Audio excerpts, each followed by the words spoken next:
ओम साई राम। अध्याय 35। काका महाजनी के मित्र और सेठ निर्विज अंगूर बांद्रा के एक गृहस्थ की अनिद्रा। बालाजी पाटिल निवासकार बाबा का सरप के रूप में प्रकट होना। इस अध्याय में भी उदी का महात्म्य ही वर्णित है। इसमें ऐसी दो घटनाओं का उल्लेख है कि परीक्षा करने पर देखा गया कि बाबा ने दक्षिणा अस्वीकार कर दी। पहले इन घटनाओं का वर्णन किया जाएगा। आध्यात्मिक विषयों में सांप्रदायिक प्रवृत्ति उन्नति के मार्ग में एक बड़ा रोड़ा है। निराकारवादियों से कहते हुए सुना जाता है कि ईश्वर ही सगुण उपासना केवल एक भ्रम ही है और संत गण भी अपने सदस्य ही सामान्य पुरुष हैं। इस कारण उनकी चरण वंदना कर उन्हें दक्षिणा क्यों देनी चाहिए। अन्य पंथों के अनुयायियों का भी ऐसा ही मत है कि अपने सद्गुरु के अतिरिक्त अन्य संतों को नमन तथा उनकी भक्ति नहीं करनी चाहिए। इसी प्रकार की अनेक आलोचनाएं साईं बाबा के संबंध में पहले सुनने में आया करती थी तथा अभी भी आ रही हैं। किसी का कथन था कि जब हम शिरडी गए तो बाबा ने हमसे दक्षिणा मांगी। क्या इस भांति दक्षिणा ऐंठना एक संत के लिए शोभनीय था? जब वह इस प्रकार आचरण करते हैं तो फिर उनका साधु धर्म कहाँ रहा। परंतु ऐसी भी कई घटनाएं अनुभव में आई हैं कि जिन लोगों ने शिरडी जाकर विश्वास से बाबा के दर्शन किए उन्होंने ही सर्वप्रथम बाबा को प्रणाम कर प्रार्थना भी की। ऐसे ही कुछ उदाहरण नीचे दिए जाते हैं। काका महाजनी के मित्र। काका महाजनी के मित्र निराकारवादी तथा मूर्ति पूजा के सर्वदा विरुद्ध थे। कौतूहलवश वह काका महाजनी के साथ दो शर्तों पर शिरडी चढ़ने को तैयार हुए। बाबा को नमस्कार ना करेंगे और दूसरा ना ही उन्हें कोई दक्षिणा देंगे। जब काका ने सकारात्मक उत्तर दे दिया तब फिर शनिवार की रात्रि को उन दोनों ने बम्बई से प्रस्थान कर दिया और दूसरे ही दिन प्रातःकाल शिरडी पहुंच गए। जैसे ही उन्होंने मस्जिद पे पैर रखा उसी समय बाबा ने उनके मित्र की ओर थोड़ी देर देखकर उनसे कहा कि अरे आइए श्रीमान पधारिए, आपका स्वागत है। इन शब्दों का स्वर कुछ विचित्र सा था और उनका स्वर प्राय उन मित्र के पिता के बिल्कुल अनुरूप ही था। तब उन्हें अपने कैलाशवासी पिता की स्मृति हो आई और वह आनंद विभोर हो गए। क्या मोहिनी थी उस स्वर में। आचार्य युक्त स्वर में उनके मित्र के मुख से निकल पड़ा कि निसंदेह ये स्वर मेरे पिताजी का ही है। तब वह शीघ्र ही दौड़कर गए और अपनी सब प्रतिज्ञाएं भूलकर उन्होंने बाबा के श्री चरणों पर अपना मस्तक रख दिया। बाबा ने काका से तो दोपहर में तथा विदा लेते समय 2 बार दक्षिणा मांगी, परंतु मित्र से एक शब्द भी ना कहा। उनके मित्र ने फुसफुसाते हुए कहा कि भाई देखो, बाबा ने तुमसे तो 2 बार दक्षिणा मांगी, परंतु मैं भी तो तुम्हारे साथ ही हूँ। फिर वह मेरी इस तरह उपेक्षा क्यों करते हैं। काका ने उत्तर दिया कि बेहतर होगा कि तुम स्वयं ही बाबा से पूछ लो।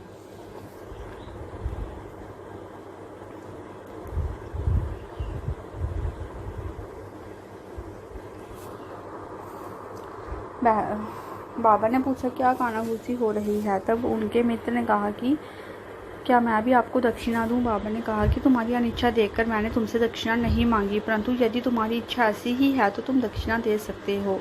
तब उन्होंने सहस्त्र रुपये भेंट किए जितने काका ने किए थे। तब बाबा ने उन्हें उपदेश दिया कि अपने बीच जो तेली की दीवार है उसे नष्ट कर दो, जिससे हम परस्पर देखकर अपने मिलन का पथ सुगम बना सकें। बाबा ने उन्हें लौटने की अनुमति देते हुए कहा कि तुम्हारी यात्रा सफल रहेगी। यद्यपि आकाश में बादल छाए हुए थे और वायु वेग से चल रही थी तो अभी दोनों सुकुशल बम्बई पहुंच गए। घर पहुंचकर जब उन्होंने द्वार तथा खिड़कियां खोली तो वहां 2 मृत चिड़ियां पड़ी देखी। एक तीसरी उनके सामने फुर करके खिड़की से उड़ गई। उन्हें विचार आया कि यदि मैंने खिड़की खुली छोड़ी होती तो इन जीवों के प्राण अवश्य ही बच गए होते, परंतु फिर उन्हें विचार आया कि ये उनके भाग्य अनुसार ही हुआ है और बाबा ने तीसरी की प्राण रक्षा के हेतु हमें शीघ्र ही वहां से वापस भेज दिया।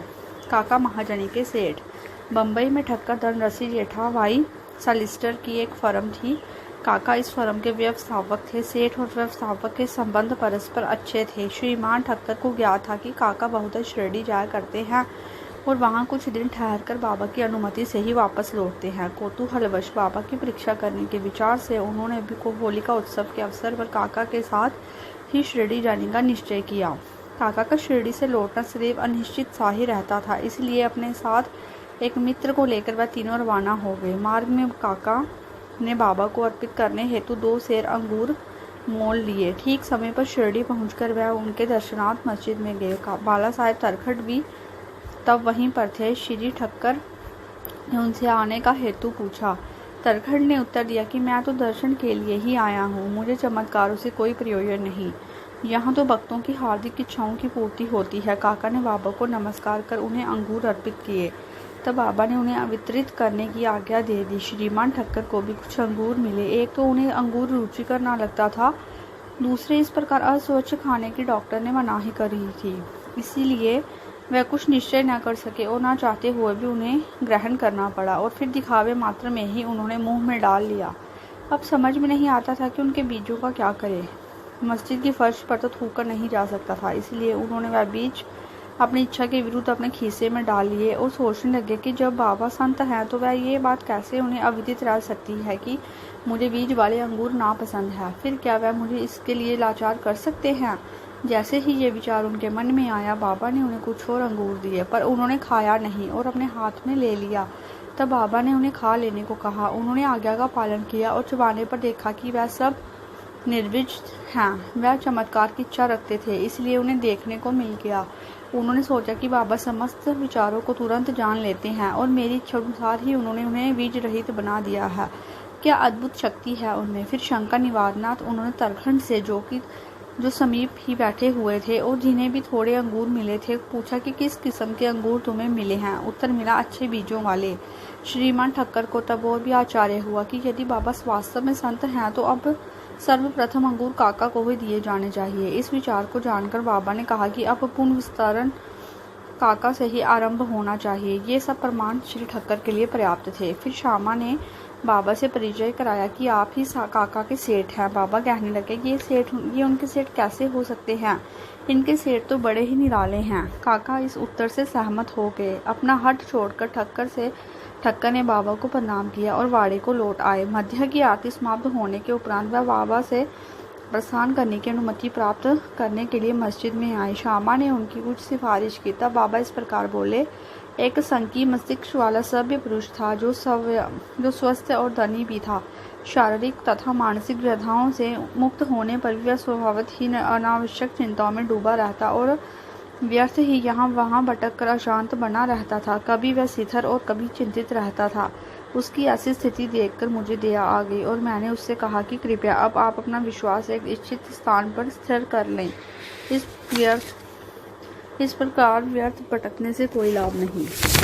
शीघ्र ही एक निर्दिष्ट स्थान चुन लो।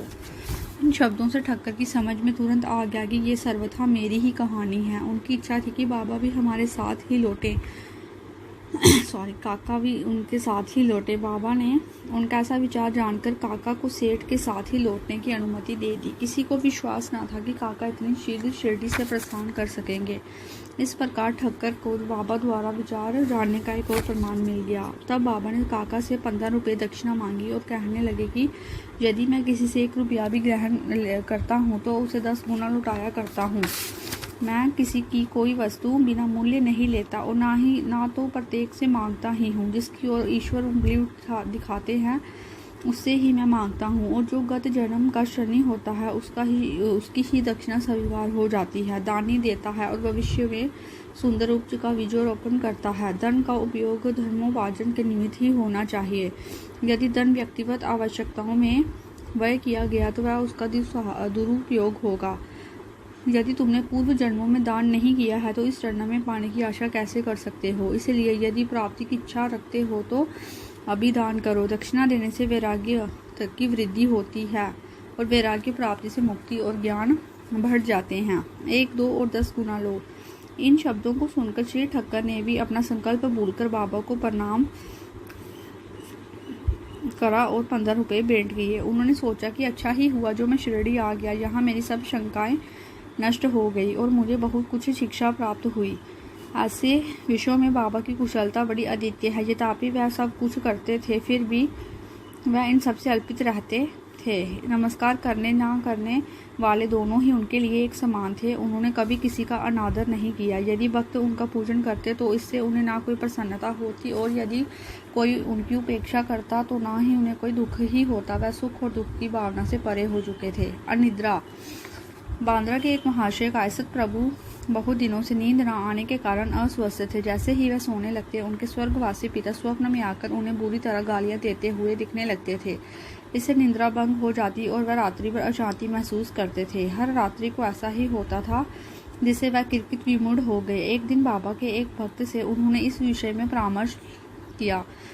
उसने कहा कि मैं तो संकट मोचन सर्व पीड़ा निवारणी उदी को ही इसकी रामबाण औषधि मानता हूँ, जो शीघ्र ही लाभदायक सिद्ध होगी। उन्होंने एक उदी की पुड़िया देकर कहा कि इसे शयन के पूर्व माथे पर लगाकर अपने सिरहाने रखो। फिर तो उन्हें निर्विघ्न प्रगाढ़ निद्रा आने लगी। ये देखकर उन्हें महान आश्चर्य और आनंद हुआ। ये क्रम चालू रखकर वह अब साईं बाबा का ध्यान करने लगे। बाजार से उनका एक चित्र लाकर उन्होंने अपने सिरहाने के पास लगाकर उनका नित्य पूजन करना प्रारंभ कर दिया। प्रत्येक गुरुवार को वह हार और नवेद भी अर्पण करने लगे। वह अब स्वस्थ और पूर्ण स्वस्थ हो गए और पहले के सारे कष्टों को भूल गए।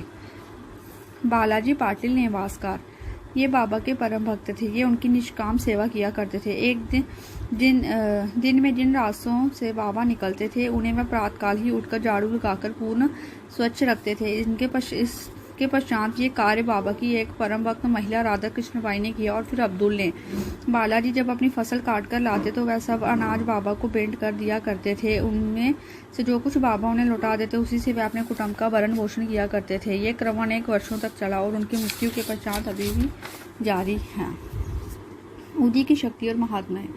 एक बार बालाजी के श्राद्ध दिवस की वर्षी के अवसर पर कुछ व्यक्ति आमंत्रित किए गए। जितने लोगों के लिए भोजन तैयार किया गया, उससे तिगुने लोग भोजन के समय एकत्रित हो गए। ये देख श्रीमती नेवासकर किरकिट विमूढ़ सी हो गई। उन्होंने सोचा कि ये भोजन सबके लिए पर्याप्त ना होगा और कहीं कम पड़ गया तो कुटुंब की भारी अपकीर्ति होगी। तब उनकी सास ने उन्हें सतावनापूर्ण शब्दों में कहा कि चिंता ना करो, ये भोजन सामग्री हमारी नहीं, ये तो श्री साईं बाबा की है। प्रत्येक बर्तन में उंगली डालकर उन्हें वस्त्र से ढक दो और बिना वस्त्र हटाए सबको परोस दो, वह ही हमारी लाज बचाएंगे। परामर्श के अनुसार ऐसा ही किया गया। भोजनार्थियों के तृप्ति पूर्वक भोजन करने के पश्चात भी भोजन सामग्री श्रेष्ठ मात्रा में शेष देखकर उन लोगों को महान आश्चर्य और प्रसन्नता हुई। यथार्थ में देखा जाए तो जैसा जिसका भाव होता है, उसके अनुकूल ही अनुभव ही प्राप्त होता है। ऐसी ही घटना मुझे प्रथम श्रेणी के उप न्यायाधीश तथा बाबा के परम भक्त श्री V.A. चौगुले ने बताई। फरवरी सन 1943 में करजत में पूजा का उत्सव हो रहा था। तभी इस अवसर पर एक बृहद भोज का आयोजन हुआ। भोजन के समय आमंत्रित लोगों से लगभग 5 गुने अधिक भोजन के लिए आए, फिर भी भोजन सामग्री कम नहीं हुई। बाबा की कृपा से सबको भोजन मिला। ये देख सबको आश्चर्य हुआ। साईं बाबा का सर्प के रूप में प्रकट होना। शिरडी के रघु पाटिल एक बार नेवासे के बालाजी पाटिल के पास गए, जहाँ संध्या को उन्हें ज्ञात हुआ कि एक सांप फुरफुराता हुआ गौशाला में घुस गया है। सभी पशु व्यवहित होने पर भागने लगे। घर के लोग भी घबरा गए, परंतु बालाजी ने सोचा कि श्री साईं बाबा ही इस रूप में यहाँ प्रकट हुए हैं। तब वह एक प्याले में दूध ले आए और निर्भय होकर उसे सर्प के सम्मुख रखकर उनको इस प्रकार संबोधित कर कहने लगे कि बाबा, आप फुरफुराकर शोर क्यों कर रहे हैं? क्या आप मुझे व्यवहित करना चाहते हैं? ये दूध का प्याला लीजिए और शांतिपूर्वक पी लीजिए। ऐसा कहकर वह बिना किसी भय के उनके समीप ही बैठ गए। अन्य कुटुंबजन तो बहुत घबरा गए और उनकी समझ में नहीं आ रहा था कि अब क्या किया जाए। थोड़ी ही देर में सर्प अदृश्य हो गया और किसी को भी नहीं पता चला कि वह कहाँ गया। गौशाला में सब हर जगह देखने पर भी वहां उसका कोई चिन्ह दिखाई ना पड़ा। श्री सच्चिदानंद सद्गुरु साईनाथ महाराज।